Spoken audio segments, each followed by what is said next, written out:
Ayan mga idol, ako'y nakakuha ng antik. Ayan o, isang palakol. Ayan o, mahigit ng 100 taon. Ayan o, tingnan ninyo mga idol, baka kayo wala nito. Magkano kaya ang halaga nito sa antikan mga ka-idol? At baka maibenta.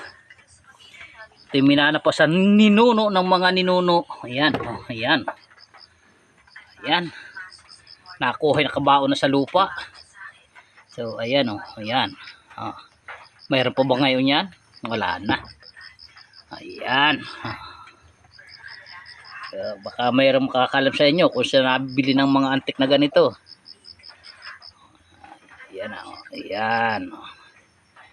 Okay. Ayan ang idol. Okay. Salamat sa inyong panonood. Ayan. Sana maibenta ko ito ng mataas na presyo.